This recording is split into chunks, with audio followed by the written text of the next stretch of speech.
Well, let us have a moment's silence.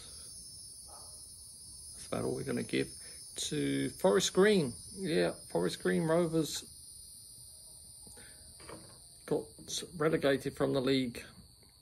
That's one of my other teams. I like them because they're a vegan team. But, you know, my main team is Ipswich and they got promoted to the Premier League. So it's almost like completely different. Hopefully Forest Green can come back and get back up in the league.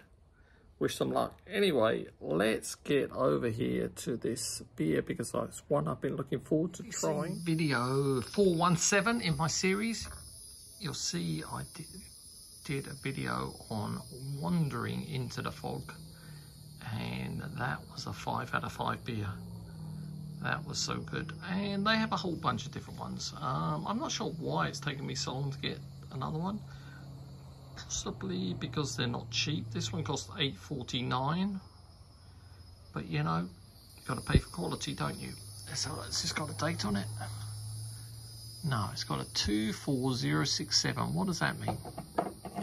What else does it say? New England style IPA, double IPA, 8.5. I don't know what the V means. Don't know what that skull means. But I like it. Brewed and packaged by 12%.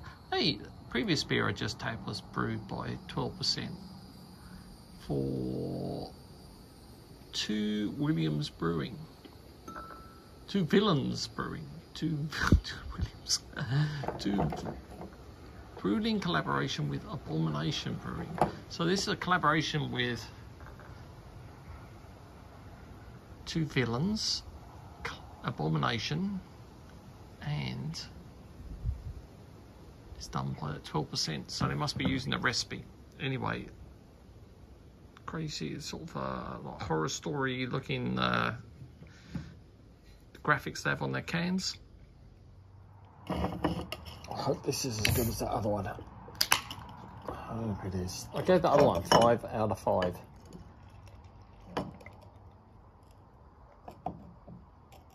Oh, it's a darker coloured hazy.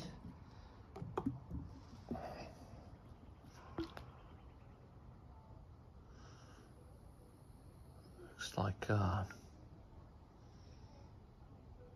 orange juice maybe.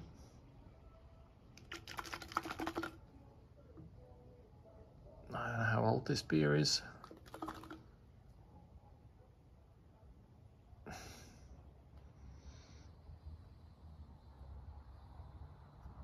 Alright, it's nice looking so far, isn't it? Yes. Yep, not particularly pungent smell or anything. Just pleasant sort of tropical notes. A little bit gone on my lip there. It tastes quite sweet.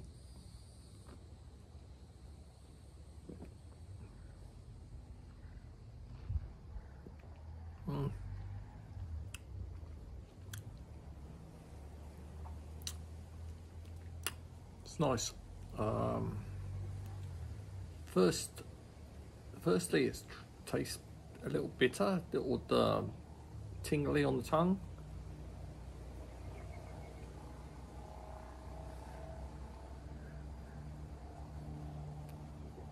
Almond notes, almondy tropical.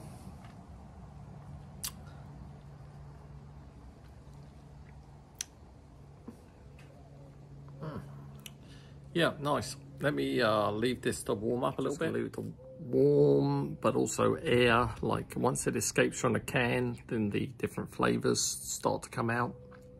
It's not always possible when you're in a brewery because you know you're not going to sit there and not drink. But I'm going to resist and leave it and see what happens. Oh yeah, how much do I pay for this thing? Oh yeah, I already said that. Then $8.49 a can. Not cheap.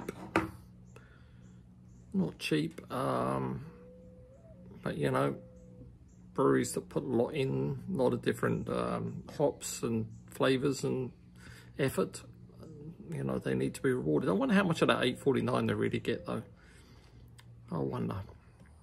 Well, I look back at video 417, that was the Wandering into the Fog, and that was that lovely marshmallow one that didn't have the gelatin, but it was creamy, milky, orange creamsicle kind of thing. It was, I gave that a 5 out of 5. This one, let's try this again.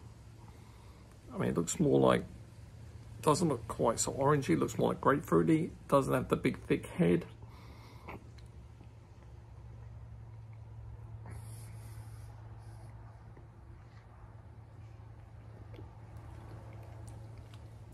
Still quite, it's more on the citrusy side than the milky side.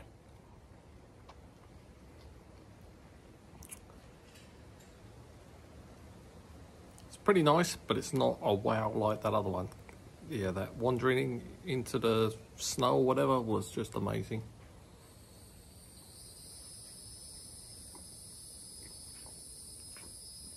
This one's pretty nice, but the price, $8.49 or whatever, it's a lot of money to pay, and I think you could find ones that are as good that are cheaper.